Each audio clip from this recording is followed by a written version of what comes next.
இந்த மயில்சாமி அண்ணாதுரை அப்படிப்பட்ட மனுஷன் தான் இந்தியாவினுடைய இஸ்ரோ சிவனு, மயில்சாமி அண்ணாதுரை அவர்கள், டாக்டர் அப்துல் கலாம் அவர்கள், வீரமுத்துவேல் அவர்கள் என்று தமிழ்நாட்டில் பிறந்த அறிவாளிகளை உலகமே கொண்டாடி கொண்டிருக்கிறது என்பதை மறந்து விடாதீர்கள். லேப்லயே இருப்பாராம், லைப்ரரியிலே இருப்பாராம். இஸ்ரோ சிவன் அவர்கள் அப்பாக்கு வயல் வேலையில ஹெல்ப் பண்ணிட்டு வேட்டி சட்டையோட செருப்பு போடாம நடந்து போவாராம். கூட படிக்கிற மாணவர்கள் கிண்டல் பண்ணுவாங்களாம், என்னடா இப்படி ஒரு காஸ்டியூம்ல வந்திருக்கேன்னு. அவர் சொல்லுவாராம், எங்க அப்பா வாங்கி கொடுத்தது இதுதான், இதை நான் பெருமையா போட்டுட்டு வரேன், எனக்கு எந்த பிரச்சனையும் இல்லைன்னு சொல்லுவாராம்.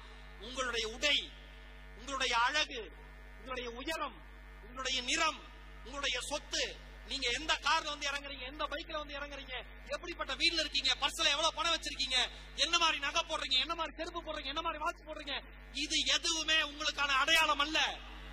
நீங்க எப்படி படிக்கிறீங்க, எந்த இடத்துல வாழ்க்கையில ஃபியூச்சர்ல போய் உட்கார போறீங்க, இதுதான் உங்கள் அடையாளம். நீங்க ஒரு பாசத்துல இருங்க, ஒரு பயணத்துல இருக்கீங்க. வெற்றி தோல்வி பத்தி ஒருபோதும் கவலைப்படாதீங்க. வெற்றிக்காக உழைப்பவர்கள் எல்லாம் வெற்றி அடைந்ததாய் சரித்திரம் இல்லை. ஆனா நான் ஒன்னே ஒண்ணு சொல்லவா, ஒரு இலக்கை நோக்கி பயணித்தவர்கள் அத்தனை பேருமே வெற்றி அடைஞ்சிருக்காங்க. நீ சக்சஸ் மட்டும் மனசுல வச்சு, வெற்றியை மட்டும் மனசுல வச்சு உழைச்சுக்கிட்டே இருந்தீங்கன்னா அந்த வெற்றி உனக்கு கிடைக்காம போறப்ப ஒரு டிசப்பாயின்மெண்ட் வந்துரும், ஒரு தாழ்வு மனப்பான்மை வந்துரும், தவறான முடிவு எடுத்துருவ.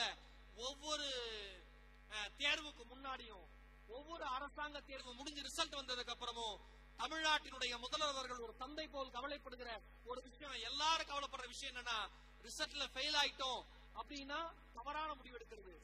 அதனாலதான் படி படி படி படின்னு சிஎம் சார் சொன்னாரு. ஆமாதான், ஃபுல் ஸ்டாப்பே கிடையாது, படிச்சுக்கிட்டே இருங்க, நாலேஜ் அக்வயர் பண்ணிட்டே இருங்க.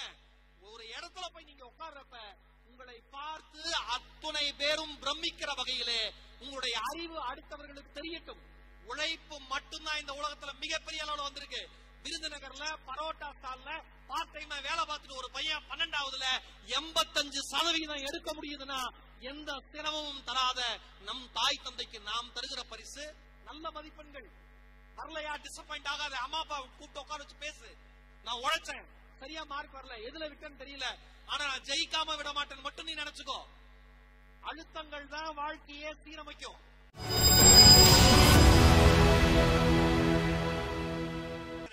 நீ எத்தனாவது படிக்கிறேன்னு கேட்கிறாரு.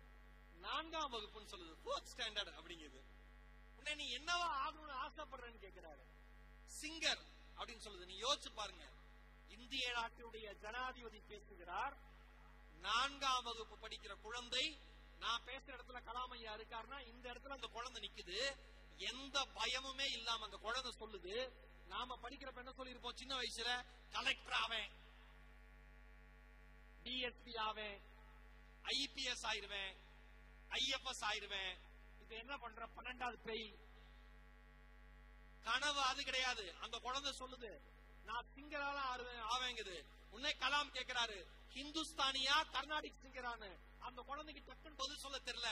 உடனே அந்த தலைவர் சொல்றாரு, எந்த முறையில வேணா ஆயிடுவேன், எனி ஃபார்ம் அப்படிங்கிறாரு. ஆமா, எனி மியூசிக் அப்படிங்கிற அந்த குழந்தை.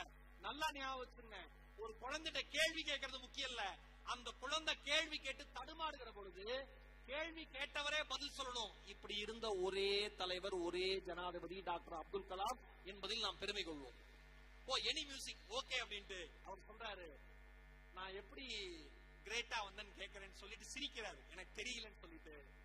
பதில சொல்றாரு, நீ சொல்லு, இந்த குழந்தை இல்ல ஏத்தமாகிற நீங்களும் சொல்லுங்க. அந்த அரங்கத்தில் இருக்கிற அத்தனை பேரையும் பார்த்து சொல்றாரு, I must have a dream, எனக்கு ஒரு கனவு இருக்கிறது. கண்டினியூஸ்லி அக்வயர் நாலேஜ், தொடர்ந்து அறிவை தேடி தேடி எடுத்துக்கொள்வேன், கடுமையாக உழைப்பேன், ஹார்ட் ஒர்க், பெர்சிவரன்ஸ், விடாமுயற்சியோட என்னைக்குமே இருப்பேன். முக்கியமான ஒரு குவாலிட்டி சொல்றாரு இறுதியா, பிரச்சனைகள் வருகிற பொழுது ஒருபோதும் அதை கண்டு நான் பயப்பட மாட்டேன். இதை நீ கத்துக்கிட்டேனா நான் இல்ல, இந்த உலகத்துல எல்லாருமே கிரேட்ஃபுல்லா இருக்கலாம், சக்சஸ்ஃபுல்லா இருக்கலாங்கிறாரு. இங்க இருக்கிற அத்தனை பேருக்கும் சொல்லுகிறேன், விடாமுயற்சியும் கடின உழைப்பும் அறிவை தேடி தேடி எடுத்துக்கொள்கிற அந்த தேடலும், ஒரு கனவும் அதை நோக்கிய பயணமும், அந்த பயணத்தில் எந்த இடையூறுகள் வந்தாலும் அதை கவனிக்காமல் எதிர்கொள்கிற விதமும், பயப்படாமல் எதிர்கொள்கிற விதமும் இருந்தா நாம எல்லாருமே ஜெயிச்சிடலாம். ஒரே ஒரு விஷயம், சென்னையில ராயப்பேட்டையில எக்ஸ்பிரஸ் அவென்யூ மால் ஒரு மால் இருக்கு. அந்த மால்ல ஒரு மீட்டிங்காக நான் போயிருக்கேன். ஸ்டார்பக்ஸ்னு ஒரு காஃபி கடை, எல்லாரும் தெரியும்ல ஸ்டார்பக்ஸ் காஃபி கடை. ஆமா, நீங்க சம்பாதிச்சுதான் அங்க குடிக்க போகணும், காஃபி குடிக்க போகணும். அம்மா அப்பா காசுல வாங்கிட்டு அங்க காஃபி குடிக்க போக கூடாது, ஏன்னா ஒரு காஃபி விலை அவ்வளவு இருக்கும். அதனால நான் சொல்றேன், ஓகேவா? அங்க மீட்டிங் கூப்பிடுறாங்க, நான் போய் உட்கார்றேன். அங்க ஒரு பையன் வந்து வேலை செய்யற பையன் கூட ஒரு போட்டோ எடுத்துட்டு, அந்த பையனுடைய பெயர் நான் மறந்துட்டேன், மன்னிக்கணும். அந்த பையன் சொல்றாரு, அண்ணன் நான் பார்ட் டைமா ஒர்க் பண்ணிட்டு இருக்கேன், ரயில்வே எக்ஸாமுக்கு ப்ரிப்பேர் பண்ணிட்டு இருக்கேன், நிச்சயமா நான் கிளியர் பண்ணிடுவேன். கிளியர் பண்ணிட்டு உங்களை மீட் பண்றப்ப நான் கிளியர் பண்ணிட்டா இன்னைக்கு நானும் என் குடும்பமும் சந்தோஷமா இருக்குன்னு சொல்றேன். இந்த பார்ட் டைம் ஜாப நான் பெருமையா பண்றேன். இந்த மாதிரி இளைஞர்கள் தான் தமிழ்நாட்டினுடைய மாபெரும் சக்தியாக நான் நினைக்கிறேன். உண்மையா இல்லையா? இங்க பார்ட் டைம் போயிட்டே படிக்கிற ஸ்டூடெண்ட்ஸ் எத்தனை பேர் பாருக்கீங்க? பார்ட் டைம் ஜாப் போயிட்டு படிக்கிற ஸ்டூடெண்ட்ஸ் எல்லாம் உங்க எல்லாருக்குமே ஒரு ராயல் சல்யூட்டுமா, ராயல் சல்யூட். ஒரு அரங்கம் நிறைந்த கைத்தறல் கொடுங்க, கை தூக்கணும் அத்தனை பேருக்கு எல்லாரும் சேர்ந்து. காலேஜ் பேப்பர் போட்டுட்டு பால் போட்டுட்டு தன்னுடைய குடும்பத்துடைய சிரமத்தை குறைக்கணுங்கிற ஒரே ஒரு காரணத்துக்காக பகுதி நேரமா வேலை செஞ்சுட்டு படிக்கிற பசங்க இருக்கிற வரைக்கும் இந்த தேசத்தை யாராலும் அசைத்து கூட பார்க்க முடியாது என்பது என்னுடைய மாபெரும் எண்ணம். என் அன்பு சகோதரர்களே, சகோதரிகளே, அன்பு தம்பிகளே, தங்கைகளே, இந்த வாழ்றது ஒரே ஒரு முறை தான். இந்த ஒரே ஒரு வாழ்க்கையில நம்மளோட பெஸ்ட் எதுவோ அதை கொடுத்துடணும். நீங்க ஒரு ப்ராசஸ்ல இருங்க, ஒரு பயணத்துல இருக்கீங்க. வெற்றி தோல்வி பத்தி ஒருபோதும் கவலைப்படாதீங்க. வெற்றிக்காக உழைப்பவர்கள் எல்லாம் வெற்றி அடைந்ததாய் சரித்திரம் இல்லை.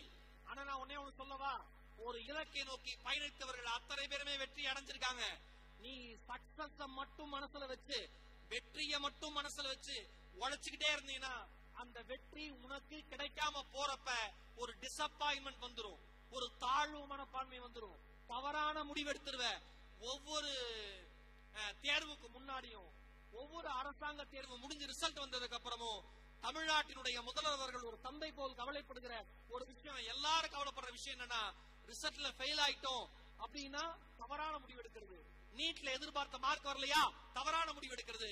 ஒன்னே ஒண்ணு சொல்றேன், தேர்வு முடிவுகள் முக்கியம், ஆனா தேர்வின் முடிவுகள் ஒருபோதும் உங்கள் வாழ்க்கையின் முடிவுகளாக மாறாது என்பதில் அழுத்தமான நம்பிக்கையோடு இருங்கள். சந்திராயன் 3ஓட திட்ட இயக்குனர் யாருமா? இல்லடா, அவர் இஸ்ரோவோட முன்னாள் தலைவரா இருந்தாரு. இப்ப சந்திராயன் 3 திட்ட இயக்குனரா யார் இருந்தா? கரெக்டா விழுப்புரம் மாவட்டத்தை சேர்ந்தவர். பேர் வரல, பேர் எப்ப வரும்? பேர் என்ன கண்ணே? அண்ணே உங்களுக்கு தெரியும் சொன்னா பாரு தம்பி. யாரா தம்பி? வீர முத்துவேல். ஒரு பலத்த கைத்துல அந்த தம்பி கொடுப்பான். அவர் சொன்னாரு, ஸ்கூல் படிக்கிற வரைக்கும் நான் சுமாரான ஸ்டூடெண்ட் தான். அப்புறம் பாலிடெக்னிக் சேர்ந்தேன், அப்ப கூட பெருசா படிக்கல. இன்ஜினியரிங் காலேஜுக்குள்ள வந்தேன், அப்பதான் எனக்கு ஒரு விஷன் கிடைச்சது, ஒரு எய்ம் கிடைச்சது. ஒரு செல்ஃபி வீடியோல அவர் பேசியிருக்காரு, எனக்கு ரொம்ப பிடிச்ச வீடியோ அது.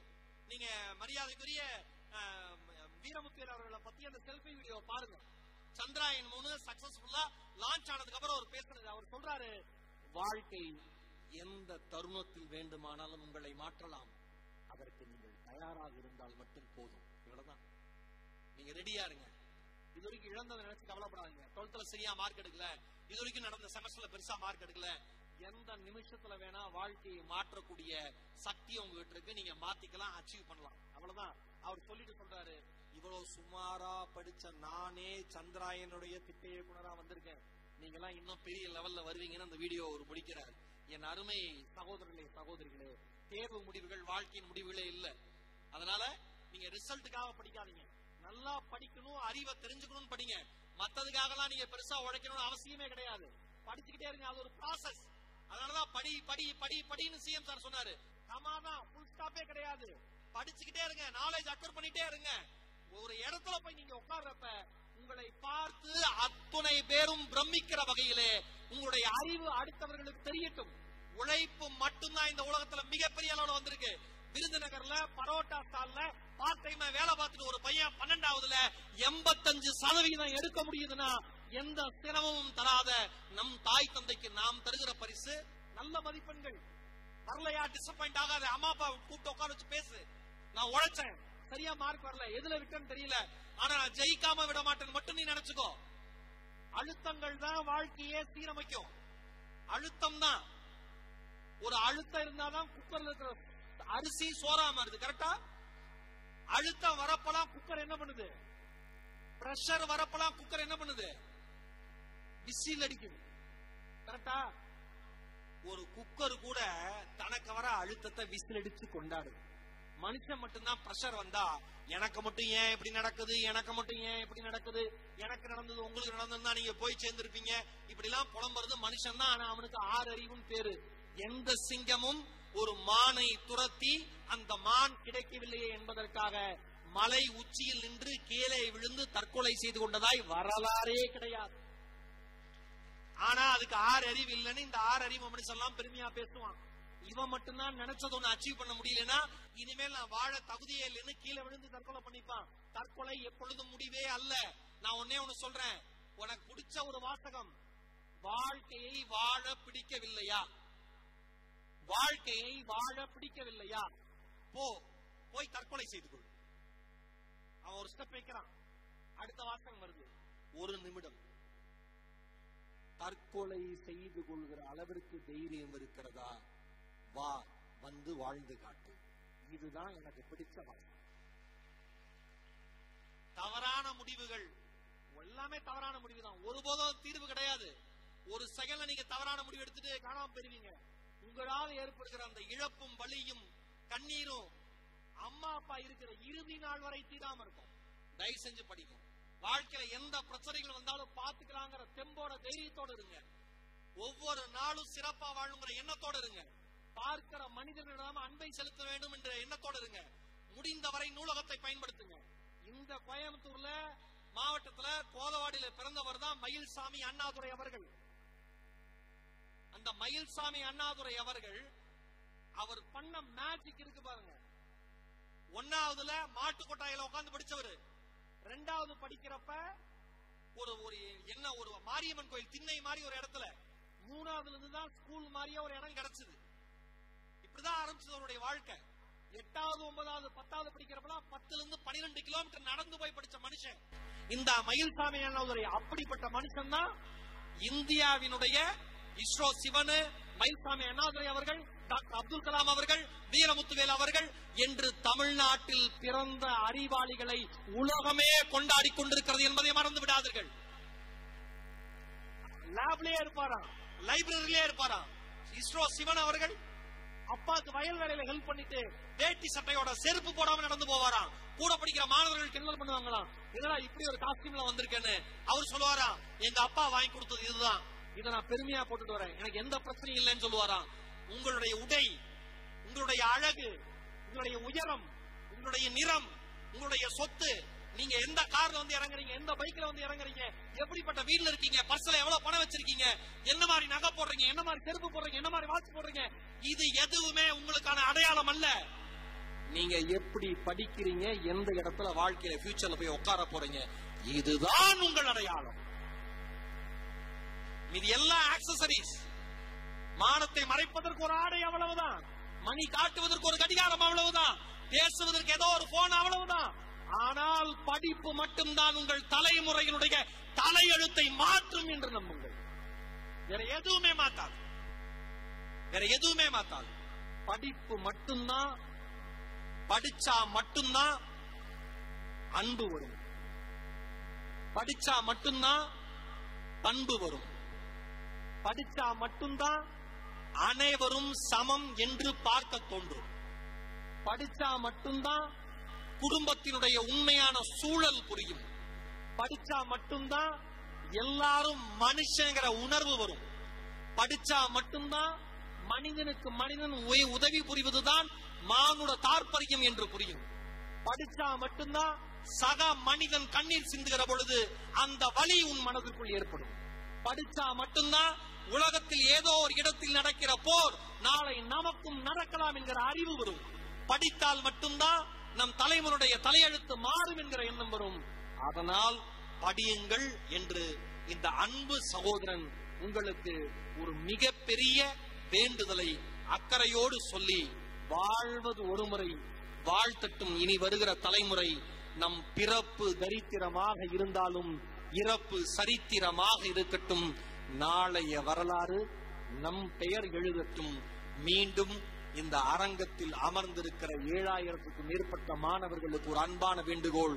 அடுத்து நடக்கிற நிகழ்வு இந்த கோயம்புத்தூர் மண்ணினுடைய அடையாளமாக மாறப்போகிற 300 கோடி ரூபாய் செலவில் அமைக்கப்பட இருக்கிற நூலக கட்டடத்திற்காகவும் அறிவியல் மையத்திற்குமான அடிக்கல் நாட்டு விழா.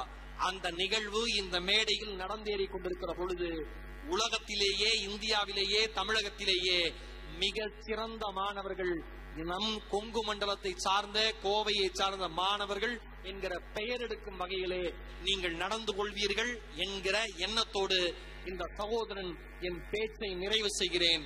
மீண்டும் ஏதாவது ஒரு சந்தர்ப்பத்தில், ஏதாவது ஒரு மேடையில் சந்திக்கிற பொழுது நீங்களும் என்னோடு மேடையில் பேசுவதற்காகவோ அல்லது சிறப்பு விருந்தினராகவோ மேடையில் இருந்தால் உங்களுக்காக கைத்தட்டுகிற சகோதரனாக இந்த ஈரோடு மகேஷ் முதல் ஆளாக இருப்பேன். வாய்ப்பிற்கு நன்றி, வணக்கம்.